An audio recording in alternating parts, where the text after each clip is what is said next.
আসসালামু আলাইকুম ভিউয়ার্স। তো আমরা আজকে আপনাদেরকে দেখাবো যাদের ট্রাস্ট ওয়ালেট দিয়ে মেটাপ্রো স্পেস আইডি লগইন করতে সমস্যা হয় তারা কিভাবে টোকেন পকেট দিয়ে খুব সহজেই আপনারা আপনাদের আইডিতে প্রবেশ করতে পারবেন। তো দেখেন আমি আমার টোকেন পকেটে চলে আসলাম। আর অবশ্যই টোকেন পকেটটা ট্রাস্ট ওয়ালেটের যে 12টা প্রাইভেট কে ওইগুলো দিয়ে টোকেন পকেটটা ইম্পোর্ট করে নেবেন। অর্থাৎ দেখেন তো আমি এখন টোকেন পকেটে যাব, টোকেন পকেটে গেলাম।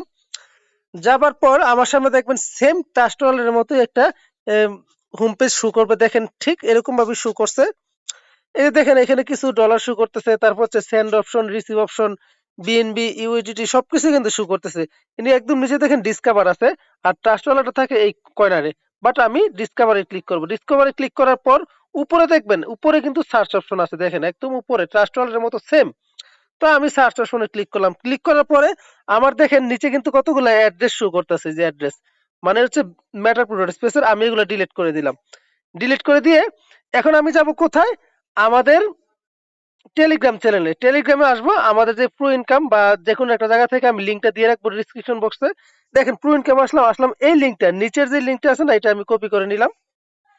এই লিঙ্কটা আমি কপি করে নিলাম, কপি করার পরে আমি চলে যাব কোথায়? আবারও টোকেন পকেটে চলে যাব।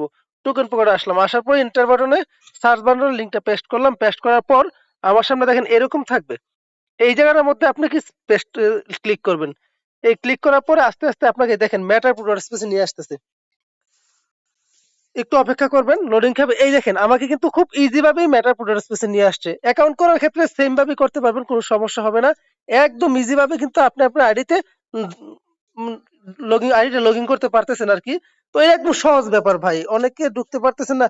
Trust wallet, MetaMask, token pocket, Bitget wallet, তারপর হচ্ছে বিনান্স ওয়েব থ্রি ওয়ালেট, এগুলা ভাই সবকিছু একই। নামগুলো শুধু ভিন্ন ভিন্ন। কখনো ট্রাস্ট ওয়ালেট সার্ভার ডাউন থাকবে, কখনো টোকেন পকেটে ডাউন সার্ভার ডাউন থাকবে, এগুলা কিছু না। তো আপনি আসলে বুঝতে হবে, ওই প্রসেসটা জানলেই আপনার হবে। তো এই প্রসেসে আপনি কিন্তু খুব সহজেই ঢুকে নিতে পারবেন। অনেক সময় দেখা গেছে কি, যদি আপনার সার্ভার এরর দেখায় তখন আপনি এই দেখেন এই রিফ্রেশ বাটনে ক্লিক করবেন বারবার। রিফ্রেশ বাটনে ক্লিক করলে কিন্তু আপনি প্রবেশ করতে পারবেন। সেম ভাবে সবকিছু একদম ইজি ভাবে প্রবেশ করতে পারবেন। তো যে লিঙ্কটা দিয়ে আমি ঢুকছি ওই লিঙ্কটা দিয়ে ঢুকবেন, তাহলে সহজেই ঢুকতে পারবেন, কোনো সমস্যা হবে না।